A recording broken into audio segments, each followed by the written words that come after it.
انسان کے ساتھ ایک مسئلہ یہ ہے کہ وہ طاقت حاصل کرنے کو اس کو بہت شوق ہوتا ہے، اور وہ چاہتا ہے کہ جو غیر مادی دنیا ہے اس کے جو رہنے والے مثلا وہاں پہ جو جن ہیں ان کو میں کسی طرح قابو کر لوں اور اس طاقت کو میں اپنے لیے استعمال کروں۔ تو دیکھنا یہ ہے کہ کیا قرآن مجید میں کہیں پہ جنوں کو قابو کرنے کا ذکر ہے، یا غیر مادی جو مخلوق ہے اس سے مدد حاصل کرنے کا کچھ ذکر ہے، تو وہ کس طرح سے ہے۔ یہ جو آیا مبارکہ میں نے آپ کے سامنے پڑھی، اس کا ترجمہ یہ ہے کہ ان الذین، بے شک وہ لوگ، قالو جنہوں نے کہا، ربنا اللہ، اللہ ہمارا رب ہے، بے شک وہ لوگ جنہوں نے کہا کہ اللہ ہمارا رب ہے، ثم استقاموا، پھر اس پر استقامت اختیار کی، اسی بات پر ڈٹ گئے، تو فرمایا کہ تتنزل علیہم الملائکہ، ان کے اوپر فرشتے نازل ہوتے ہیں۔ جو لوگ یہ بات کہیں کہ اللہ ہمارا رب ہے پھر اس پر ڈٹ جائیں، ان پر فرشتے نازل ہوتے ہیں، اللہ تخافوا ولا تحزنوا، یہ کہتے ہوئے نازل ہوتے ہیں کہ تم غم نہ کھاؤ اور تمہیں کوئی خوف نہیں ہونا چاہیے، وَأَبْشِرُوا بِالْجَنَّةِ الَّتِي كُنْتُمْ تُوعَدُونَ، اور یہ کہتے ہوئے نازل ہوتے ہیں کہ ہم تمہیں خوشخبری دینے آئے ہیں اس جنت کی جس کا تم سے وعدہ کیا گیا۔ پھر آگے فرمایا کہ نحن اولیاؤکم فی الحیات الدنیا وفی الآخرہ، ہم تمہارے ولی ہیں، تمہارے دوست ہیں، تمہارے مددگار ہیں، فی الحیات الدنیا، دنیا کی زندگی میں بھی، وفی الآخرہ، اور آخرت میں بھی۔ فرشتے انسان پر نازل ہوتے ہیں، آگ کے اس سے بات کرتے ہیں۔ بات کیا کرتے ہیں؟ وہ کہتے ہیں کہ ہم تمہاری مدد کے لیے آئے ہیں، اور جب ہمیں اللہ نے تمہاری مدد کے لیے بھیجا ہے تو پھر اب تمہیں کوئی خوف کھانے کی ضرورت بھی نہیں ہے، اور تجھے کسی غم کی بھی ضرورت نہیں۔ اس کے لیے انسان اپنے طور پہ جب معاملات کرتا ہے، ہم بہت سے لوگوں کو دیکھتے ہیں وہ ان مخلوقات سے براہ راست رابطہ کرنا چاہتے ہیں۔ مثلا عربوں میں یہ کیفیت تھی کہ جب بھی کہیں جاتے تھے، کہیں پڑاؤ کرتے تھے، تو ان کا کوئی قافلہ کسی جگہ اترتا تھا تو وہ پکار کے کہتے تھے کہ ہم اس علاقے کے جنوں کی پناہ میں آتے ہیں، اس علاقے کے جنوں کی پناہ میں آتے ہیں۔ تو یہ عربوں کا عام رواج تھا، اور وہ اس طرح سے، اس سے نبی اکرم صلی اللہ علیہ وسلم نے منع فرمایا کہ تم یہ بات نہ کیا کرو، یہ بات شرک ہے کہ کوئی انسان جس کا مرتبہ اللہ نے جنوں سے بھی اوپر رکھا ہے، جس کا مرتبہ اللہ نے فرشتوں سے بھی اوپر رکھا ہے، وہ اپنے سے کم تر کسی مخلوق کو پکارے اور کہے کہ میں تمہاری پناہ میں آتا ہوں۔ یہ جو پکارنے کا معاملہ ہے نا، یہ صرف اللہ نے اپنے لیے رکھا ہے، میرے علاوہ کسی کو پکارنا نہیں۔ تو یہاں جو فارمولہ بتایا گیا کہ ان الذین قالوا ربنا اللہ، بے شک وہ لوگ کہ جنہوں نے کہا اللہ ہمارا رب ہے۔ کہا اللہ ہمارا رب ہے کہ مطلب ہے کہ وہ رب اس ہستی کو کہتے ہیں جس میں 3 خصوصیات موجود ہوں۔ پہلی خصوصیت یہ کہ وہ پیدا کرنے والا ہو، دوسری خصوصیت کہ وہ مالک ہو، تیسری خصوصیت یہ کہ وہ مدبر ہو۔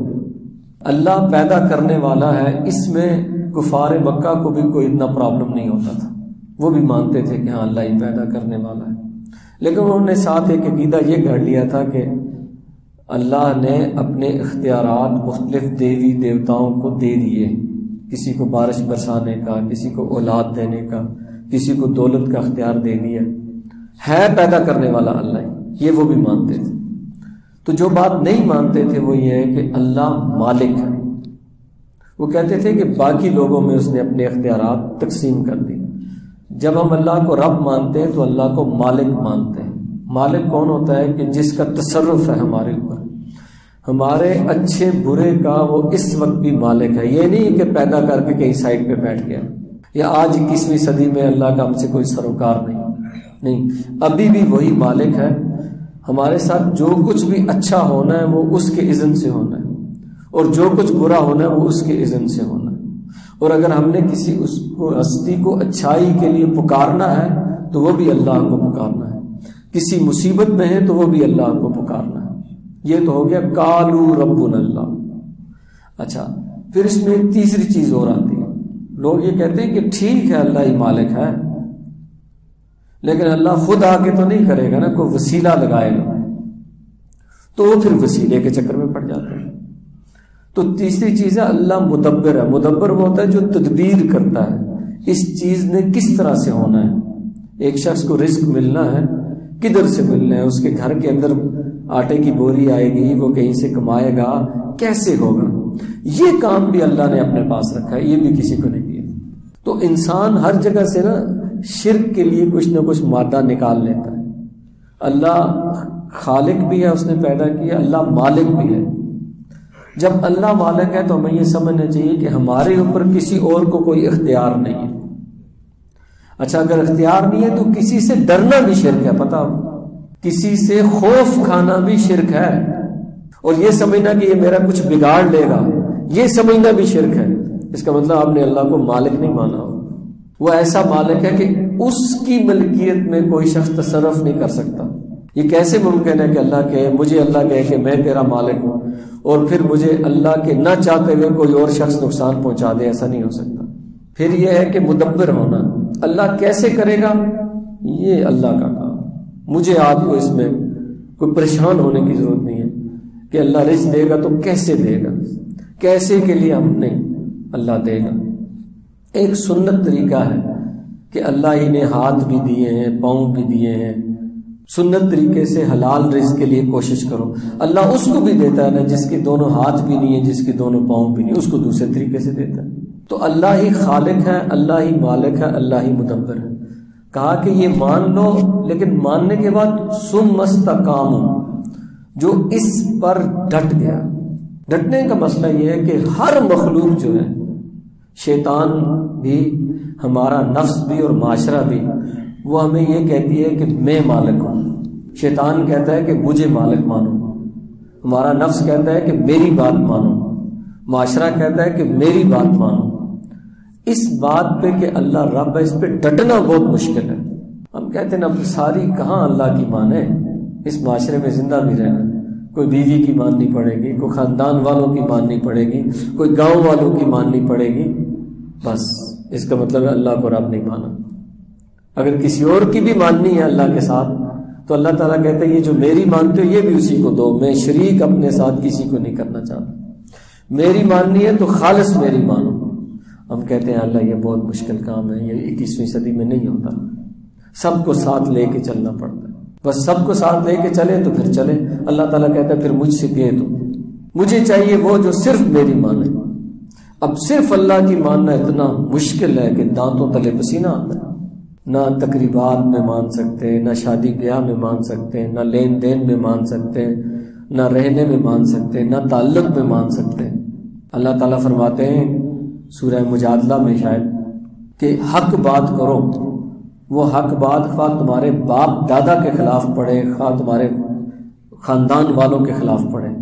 تو ہمارے لیے یہ جو ہے نا کہہ تو دیتے ہیں ہم اللہ رب ہے، لیکن اس پہ جم نہیں سکتے. تو اللہ تعالیٰ نے فرمایا جو یہ کہے کہ میں اس کا رب ہوں اور پھر اس پہ جم جائے، اس کے لیے میں آسمان سے فرشتے نازل کرتا ہوں. یہ ہے فارمولہ. اس کے لیے چلے نہیں کاٹنے پڑتے، کسی غار میں جا کے نہیں بیٹھنا پڑتا، کوئی جنتر منتر نہیں کرنا پڑتا، بلکہ دو کام کرنا پڑتے ہیں کہ پہلے رب کا مطلب سمجھو، مانو، پھر اس پر عملاً جم جاؤ.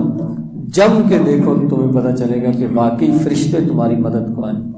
اور فرشتے آ کے باقاعدہ بات کرتے ہیں، کہتے ہیں اللہ تخافوا ولا تحزنوا وابشروا بالجنۃ التي كنتم توعدون.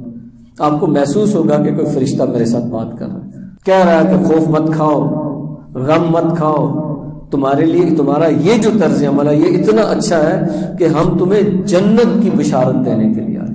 اور پھر اگلے جو لفظ ہے نحن اولیاؤکم، ہم نے بہت سارے ولی گھڑے ہوتے ہیں نا اولیاء، ہم کہتے ہیں اولیاء کی بات ماننی چاہیے. قرآن مجید یہ کہتا ہے، یہ جو جملہ ہے نا نحن اولیاءکم، اس کے دو معنی ہیں کہ یا تو یہ اللہ کا کلام، اللہ تعالیٰ کہتے ہیں کہ ہم تمہارے دوست ہیں، ہم تمہارے ولی اور مددگار ہیں، ہم نے فرشتے بھیجے. دوسرا اس کا یہ ہو سکتا ہے کہ وہ جو فرشتے اللہ نے بھیجے وہ آ کے کہیں کہ اللہ نے ہمیں تمہارا دوست بنا کے بھیجا، ہم تمہارے مددگار ہیں، ہم آ چکے ہیں، تم اکیلے نہیں ہو کیونکہ تم اللہ والے ہو، اللہ نے، ہم بھی اللہ کی مخلوق ہیں، ہمیں اللہ نے تمہاری مدد کے لیے بھیجا۔ نحن اولیاؤکم فی الحیات الدنیا، اس دنیا کی زندگی میں ہم تمہارے مددگار ہیں، وفی الآخرۃ، اور آخرت میں بھی مدد کریں گے۔ یہ ہے فارمولہ اس مخلوق کو جو غیر مری ہے، غیر مادی ہے، جس کا انسان کو بہت شوق ہوتا ہے کہ وہ اس سے مدد حاصل کرے، اس مخلوق سے مدد حاصل کرنے کا، اس کو پکارنا نہیں ہے، اس پہ بھروسہ نہیں کرنا، اللہ کو رب ماننا ہے، اس پہ جم جانا، اللہ خود فرشتوں کو نازل کرے۔ باقی رہ گئی بات جنوں کی، تو جن ایک ایسی مخلوق ہے کہ اس میں کم مسلمان ہیں، زیادہ کافر ہیں۔ وہ شیطان لعین، ابلیس، عزازیل جس کا نام ہے، وہ بھی جنوں میں سے ہے۔ وَكَانَ مِنَ الْجِنِّ، سورہ اعراف میں آیا۔ بعض لوگ یہ کہتے ہیں کہ ان کی سوچتے ہیں پتہ نہیں فرشتوں تک تو رسائی ہوگی نہیں، تو وہ دوسری لائن پکڑ لیتے ہیں، جنوں والی لائن، پھر وہ کہتے ہیں ہم نے جن قابو کر لیا۔ اس کی جو تھوڑی سی حقیقت مجھے پتہ ہے وہ میں آپ کے سامنے رکھتا ہوں۔ حدیث میں یہ مضمون آیا ہے کہ ہر ایک شخص کے ساتھ ایک شیطان ہوتا ہے جس کو کرین کہتے ہیں، وہ اس کے ساتھ لگا ہوا ہے۔ نبی اکرم صلی اللہ علیہ وسلم نے فرمایا کہ وہ شیطان انسان کے ساتھ اس طرح ہوتا ہے کہ اس کے خون میں دوڑتا ہے، یجری من الدم۔ تو ایک جب آپ صلی اللہ علیہ وسلم یہ بات بیان فرما رہے تھے نا، تو ایک صحابی نے پتہ کیا سوال پوچھا، بڑی ہمت کی انہوں نے کہا اے اللہ کے نبی آپ کے ساتھ بھی؟ فرمایا ہاں میرے ساتھ بھی ہے، میں نے اسے مسلمان کر لیا۔ کتنی ہمت کی بات انہوں نے پوچھی۔ اگر وہ یہ سوال نہ پوچھتے تو یہ بات ہمارے ذہن میں یہ سوال پیدا ہوتا تو جواب کون دیتا؟ انہوں نے سوال پوچھ لیا، بڑی مہربانی ان کی، اور نبی نے جواب بھی دے دی کہ رسول کے ساتھ بھی ہے۔ انہوں نے کہا میں نے اس کو مسلمان کر لی۔ وہ جو کرین ہے نا، وہ ہر وقت آپ کو بھٹکانے کی کوشش کرتا ہے، اور وہ دشمن ہے آپ کے ایمان کا۔ اچھا، اس کو زیادہ طاقت حاصل نہیں ہے، طاقت اس کو ایک ہی حاصل ہے، وہ کیا ہے؟ یوسوس فی صدور الناس، وہ آپ کے دل میں وسوسے ڈالتا رہتا ہے۔ وہ چاہتا ہے کہ جو لوگ ان جنوں کے چکر میں پڑتے ہیں نا، تو ہوتا یہ ہے کہ کریم جو ہے وہ یہ چاہتا ہے کہ کہتا ہے کہ میں تمہاری مدد کروں گا، لیکن میری شرطیں کیا ہیں؟ اس کی پہلی شرط یہ ہے کہ یہ جو ایمان ہے نا تمہارے دل میں، اس کو ضائع کرنا پڑے گا، اس کے ہوتے ہوئے میں تمہاری مدد نہیں کر سکتا۔ تو وہ بندہ پوچھتا اس سے اچھا ایمان ضائع کروں گا تو تم مجھے کیا دو گے؟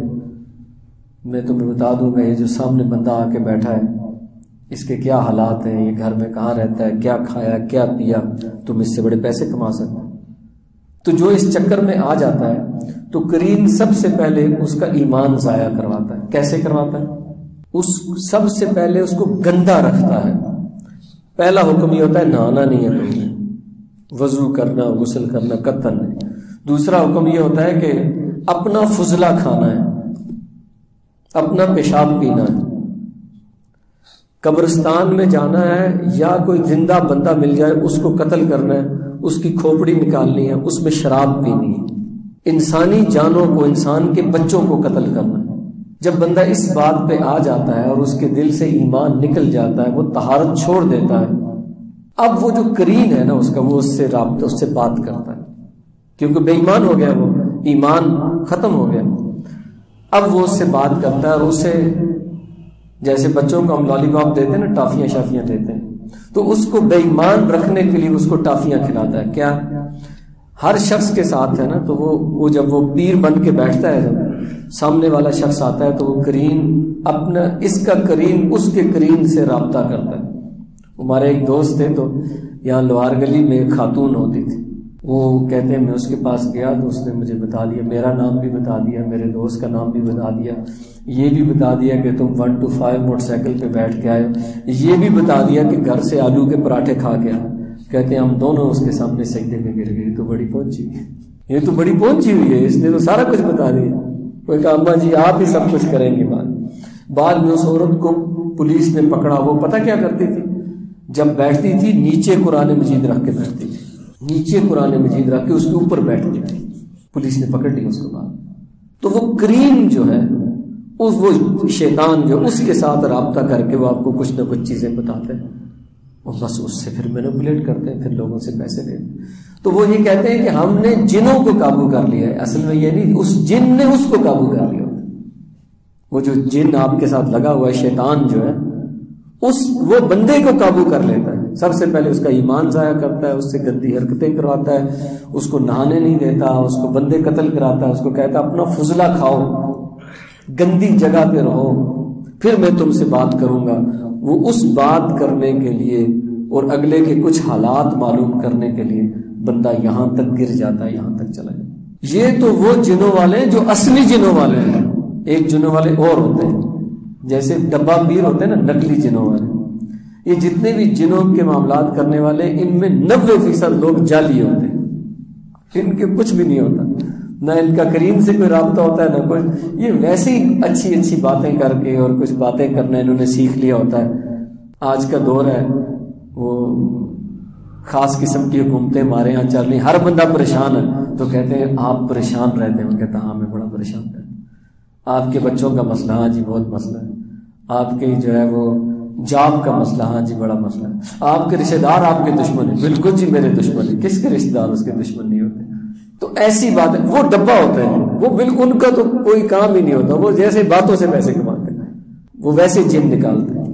اچھا، جنوں کی ایک اور حقیقت یہ ہے کہ خاص قسم کے نفسیاتی مرض ہوتے ہیں انسان کے اندر، جس میں اس کے جسم کے اندر سے خاص کیمیکل خارج ہوتے ہیں۔ وہ کیمیکل اتنے طاقتور ہوتے ہیں نا کہ ایک انسان میں اس وقت 20 بندوں کی قوت آ جاتی ہے۔ یعنی وہ خاص قسم کے بیماریوں کے نام ہیں، اب وہ آپ اس فیلڈ میں پڑھیں تو وہ جب کیمیکل انسان کے دماغ سے خارج ہوتا ہے یا جہاں پہ بھی ہوتا ہے، تو کہتے ہیں کہ اگر وہ 4تھی منزل سے نیچے چھلانگ لگا دے پھر بھی اس کی ہڈیاں نہیں ٹوٹیں گی، اتنا طاقتور ہو جاتا۔ تو وہ خواتین میں ویسے زیادہ نفسیاتی مسائل ہوتے ہیں، تو وہ نفسیاتی مسائل جب ان کو ہوتے ہیں، انہیں وٹے آتے ہیں، ان پہ مختلف قسم کی کیفیات طاری ہوتے ہیں، دورے پڑتے ہیں، کہتے ہیں جن آ گئے۔ اب وہ اس کو پکڑتے ہیں، وہ ایک خاتون 4 بندوں سے قابو نہیں آتی، وہ کہتے ہیں واقعی یہ جن ہے، اتنی تو طاقت اس بیچاری میں تھی نہیں، یہ جن کی طاقت ہے۔ وہ جن ون کوئی نہیں ہوتا، پھر اس کو مارتے ہیں، پھر اس پہ تشدد کرتے ہیں، بڑا ظلم اور زیادتی کرتے ہیں۔ آپ میں سے کسی کے ہاں یہ مسئلہ ہو تو کبھی اس خاتون کو کسی کے پاس مت لے کے جائیں، اس کے نفسیاتی مسائل، وہ خاص قسم کا کیمیکل اس کے جسم سے خارج ہوا ہے، جس کی وجہ سے وہ بہت طاقت، ہو سکتا ہے 10 مردوں کی طاقت اس میں آ گئی۔ یہ میڈیکل سائنس اس بات کو جانتی ہے، لیکن ہم بڑا ظلم کرتے ہیں، بڑی زیادتی کرتے ہیں، کوئی جن ون داخل نہیں ہوتے، اور یہ جنوں والے میں سے 90% جعلی ہوتے ہیں۔ جو اصلی ہوتے ہیں ان کو کیا کیا کرنا پڑتا ہے وہ میں نے آپ کے سامنے رکھ دیا۔ ہاں، قرآن مجید نے یہ طریقہ بتایا ہے کہ فرشتوں کو کیسے بلایا جا سکتا اپنی مدد کے لیے، وہ طریقہ اختیار کریں۔ اگر کسی کو اس کا شوق ہے تو وہ کہے کہ اللہ میرا رب ہے، پھر اس کو سمجھے کہ رب ماننا کیا ہے، رب ماننا خالق ماننا، مالک ماننا، مدبر ماننا، اس بات کو سمجھے، پھر اس بات پہ ڈٹ جائے۔ یہ نہ کہے جی کہ وہ جی اللہ کی بات کہاں، ساری باتیں اللہ کی ماننے ہوتی ہیں، کوئی بیوی کی مانوں گا، کوئی گھر والوں کی مانوں گا، کوئی بچوں کی مانوں گا، کوئی محلے والوں کی مانوں گا، ساری باتیں اللہ کی مانیں۔ آپ دیکھیں گے کہ فرشتے آ کے آپ سے باتیں کریں گے۔ یہ بات قرآن میں لکھی ہے، آپ اس کا تجربہ کر کے دیکھ لیں۔ اقول قولی ھذا واستغفر اللہ لی ولکم ولسائر المسلمین والمسلمات۔